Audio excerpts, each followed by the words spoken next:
Every month, money leaves your account for things that you don't actually own. Basically, we're just in this system of endless renting. We're talking about the phrase of own nothing and be happy. It's something that we're starting to live in because what once was a convenience is now starting to become a burden because we're constantly having to spend for services that we may not necessarily want, but we have to do it because we want one particular thing.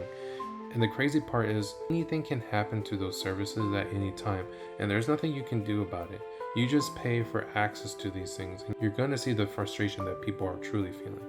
This is getting out of fucking hand. How do you pay a monthly subscription for a streaming service?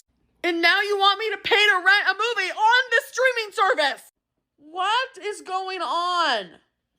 Count your fucking days, y'all. I don't know if y'all seen, but apparently PlayStation is coming out with a leasing option of a PS5 in 2026. PlayStation now lets UK customers lease a PS5 for $11.80 over 36 months with no zero upfront cost. Now, in all, this might look like a good thing. It's not. In 2026, bro, if you can't afford a full PlayStation, mind you, I'm not knocking nobody that probably don't got the funds for it right now, but you probably don't be needing to worry about playing a PlayStation 5, bro. Go get your financial situation in order, bro. We got bigger things to work on. It's got to be one of the lamest things PlayStation has done in a while, bro. Imagine trying to lock your customers in a 360 deal on leasing a PlayStation 5. Y'all got to let me know what y'all think of this, man. Personally, I think it's dumb. If you ain't got the money for it yet, just wait until you get the money for the full thing, man, bro. Y'all let me know what y'all think, though. This is my final straw. My final straw in capitalism. So the printer that I bought with money and the paper that I supply with it that costs money, the ink that I supply it with costs money, and the house that I have to plug it into, the Wi-Fi that I use to connect it to, the phone that I use to print said things to, that all cost money. I can't use the printer unless I have a subscription to it. You have to have a subscription to said printer to use the printer that I already bought with money. I know life is just a bunch of subscriptions. At this point, we subscribe to the air that we breathe. But a printer? $5 a month. $5 a month to print things that I already bought. The printer already bought. Printer paid for. Ink paid for. Paper paid for. Phone paid for. Wi-Fi paid for. Electricity paid for. Printer. Subscription. My last straw. This is it. This is the most craziest shit. I know we are not going in debt over a fucking burrito. I know y'all ass is not going in debt for some extra guacamole and some fucking chips. Just say no to drugs. What that man say, he need to leave that dope alone.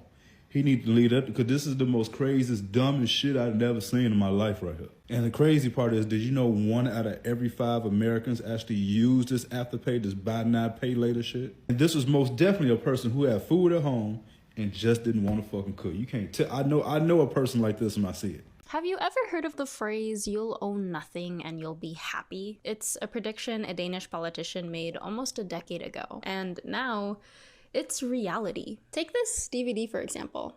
I bought this copy in a store, so it's mine. I can use it, I can lend it, I can even donate it or throw it away.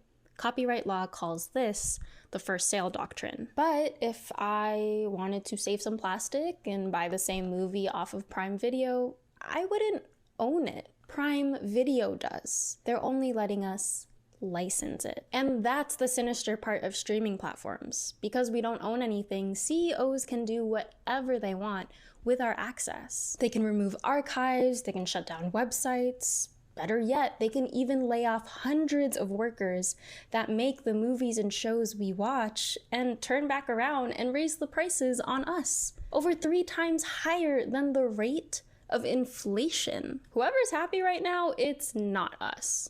We're being actually fleeced by companies. The last 2 cars that I owned had remote start capabilities from my remote. It was something that came with the car. I never had to pay, continue paying extra for it. We got a used Toyota Sienna this year. It's 2021. And I asked about remote start and they're like, yeah, you can do it. And I was like, great, show me how to do it for my key. And they're like, No, not that way. You're going to download our Toyota app and you're going to pay $10 a month so that you can remote start your car. No. This is the part. I love technology, and then I'm also like, this is screwing us, because they are starting to be able to charge us more for things that used to just come with a car. This isn't news. It's just something that's bugging me this morning. Vegas, what did I tell you guys? What did I tell you? They're building entire complexes of homes just for rent. And look what they're saying. Home simplified. That's right, it's simple. You don't own shit, you'll rent everything from us. It's simple. Let me start this video by saying that I made the decision at 16 years old when I went to the DMV to get my license that I wanted to be an organ donor, meaning that if I died, my organs could go to someone who needed them, because clearly I did not anymore at that point. That being said, what is this? No, what is this? Because I'm reconsidering everything. This is the New York Times saying that we should expand the definition of death. Are we crazy? Are we literally crazy? At that point, this is not organ donation. If you intend on expanding the definition of death to someone who has not yet actually died, that is called organ harvesting. Like, no one, regardless of your health condition, is entitled to someone else's organs. And like, that's not a hyperbole at all. Organ procurement is like a multi-billion-dollar industry, I have since come to find out. So just for summary, why do we need more organs? So people don't die.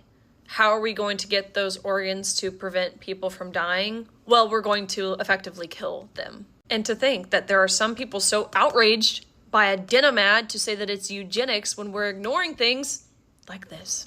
I have a feeling this will have the opposite effect as intended. You don't own anything. Like, if an artist decides to pull out of Spotify, you can't listen to them, like, ever again. Not to mention, like, Xbox, their Game Pass as well. You don't own any of those. That's why I spent a small fortune on a lot of discs. I own all of these. If the internet goes out, I still have it. All on my computer, I have them all. And if the power goes out, I got backup. Streaming services, they suck. Buy DVD. If the power goes out, I got backup. Was it $60 for a remaster? No, I have all. I have it all. Power goes out? No, it doesn't.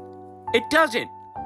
I have it. Samsung has confirmed they're testing ads on their $1,800 smart I fridge. will kick you down the fucking stairs.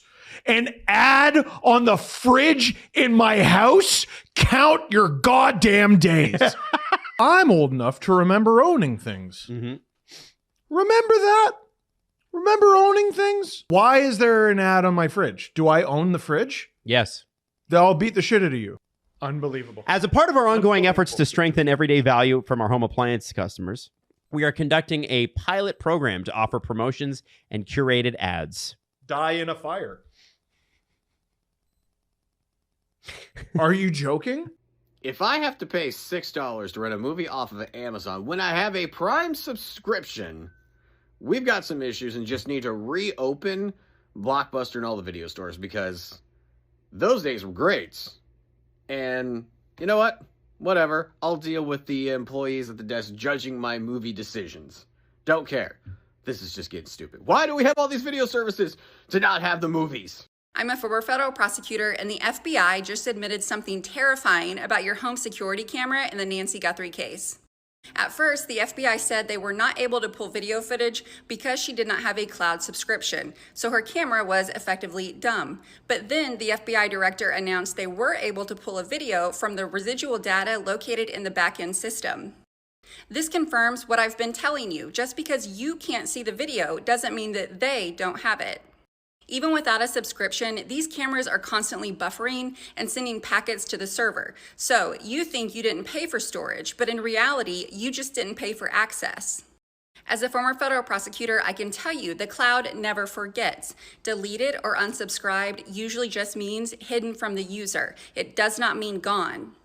We are praying for Nancy's safe return, but let this be a wake-up call. If it's connected to the internet, you don't own the off switch. As you see highlighted throughout this video, we don't actually own anything anymore. Everything is just this renting cycle where we just continue to pay for the same thing over and over, expecting that something better or something more will come out of it. But in reality, we're just paying for the same thing and not making ourselves any happier or financially in any better position. The whole ownership thing is long gone. If you truly do feel that we are just distancing ourselves from owning anything, please leave a comment down below, like the video, subscribe to the channel. I personally just find that there are a lot of things that are out there, but we're just not talking about it, that is becoming a real issue, and we have to address it. And I hope that we can break the cycle and we can make changes that anyone can be an owner. And I understand that's easier said than done, and that there are a lot of things that we financially had to make decisions on, but if we're just allowing these companies to just completely take advantage of us, no matter what we do in our lives, then what's the point? We're setting ourselves up to own absolutely nothing. And that's something that is really bad, because we become very dependent on companies, and then when things fall apart for that company or something else happens, we are stuck and we don't know what to do. So don't let that be something that you find yourself in. Do things that will change the norms, and do something that you will feel like you're protected, that you're safe from in case of something happens. Don't fall into the system of endless paying, because that's just a money thirst trap for businesses and companies who do not give a crap what happens to your finances, as long as they make the money and that they air quote give you the things that is most convenient. So I'll catch you guys in the next video. Peace.